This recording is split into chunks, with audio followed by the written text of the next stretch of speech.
all I have to do is leave Iran, and we'll be doing that very soon. আমাদের Iran যুদ্ধ থেকে বের হতে হবে, খুব শিগগিরই আমরা সেটা করব। তারপর ওরা ভেঙে পড়বে।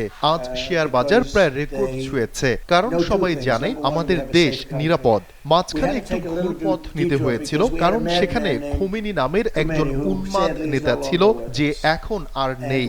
ইতোমধ্যে আমরা ইরানি রেজিম বা শাসন পরিবর্তন করেছি, একটা রেজিমকে সরিয়েছি, তারপর আরেকটা। এখন যারা রয়েছে তারা ভিন্ন, অনেক বেশি যুক্তিসঙ্গত, কম উগ্র। আমরা বড় সাফল্য অর্জন করেছি। আমি বলেছিলাম এখনই সময় একটু পথ বদলানোর, কারণ একজন উন্মাদ পারমাণবিক অস্ত্র বানাতে যাচ্ছে। আমরা যদি B-2 বোমারু বিমান ব্যবহার না করতাম, তাহলে আজ তাদের হাতে হয়তো সেই অস্ত্র থাকতো, হয়তো তারা ব্যবহারও করত।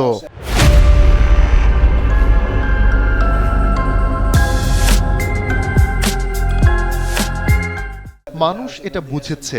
CNN এর এক জরিপে দেখলাম আমার সমর্থন 100% বলা হয়েছে, যদিও কেউ সেটা দেখায় না। আরেকটা জরিপে 92% বলছে।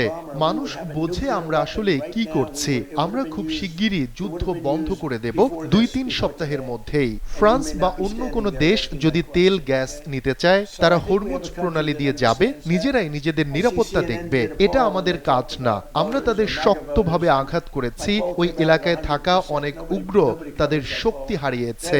গত রাতেই আমরা অনেক ক্ষেপণাস্ত্র কারখানা ধ্বংস করেছি। আমরা যুদ্ধ শেষ করব খুব দ্রুত, 2 বা 3 সপ্তাহের মধ্যেই। আমাদের লক্ষ্য একটাই ছিল, তারা যেন পারমাণবিক অস্ত্র না বানাতে পারে। সেই লক্ষ্য অর্জিত হয়েছে। এখন আমরা বাকি কাজ শেষ করছি।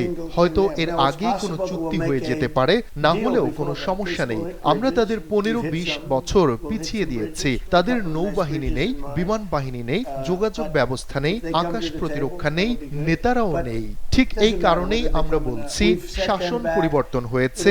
এখন ইরানের নতুন নেতৃত্ব তুলনামূলক ভালো।